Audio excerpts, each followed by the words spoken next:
दोस्तों राधे राधे। मैं संगीता यादव अपने यूट्यूब चैनल पर आप लोग का स्वागत करती हूँ।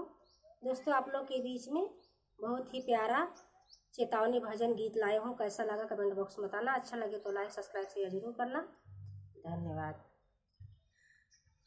काहे माया में भुलाइल बाड़ा तोता हो, खोता छोड़ के जाए के पड़ी। काहे माया में भुलाइल बाड़ा तोता हो, खोता छोड़ के जाए के पड़ी। सगरी स्वार्थ खातिर नियम बाउर होता हो, खोता छोड़ के जाए के पड़ी। सगरी स्वार्थ खातिर नियम बाउर होता हो, खोता छोड़ के जाए के पड़ी। काहे माया में भुलाइल बाड़ा तोता हो, खोता छोड़ के जाए के पड़ी।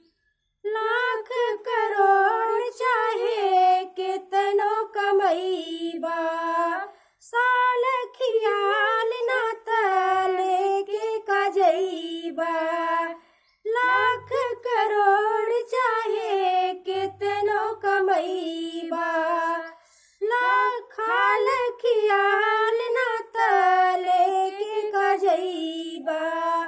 कि तोहर छूट जाई पहिरल लंगोटा हो, खोता छोड़ के जाए के पड़ी। कि तोहर छूट जाई पहिरल लंगोटा हो, खोता छोड़ के जाए के पड़ी। काहे माया में भुलाइल बड़ा तोता हो, खोता छोड़ के जाए के पड़ी। उड़ जाई सुगनवा एक दिन लवट के न ताकी। उड़ जाई सुगनवा एक दिन लवट के न ताकी। कहाँ बड़े दोस्त भाई, कहाँ बड़े काकी। कहाँ बड़े दोस्त भाई, कहाँ बड़े काकी।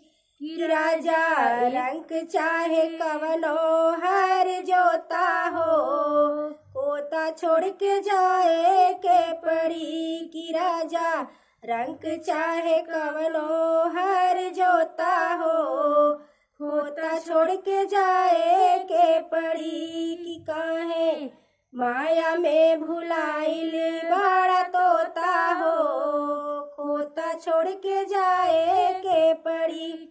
सगरी स्वार्थ खातिर नियम बाउर होता हो, खोता छोड़ के जाए के पड़ी।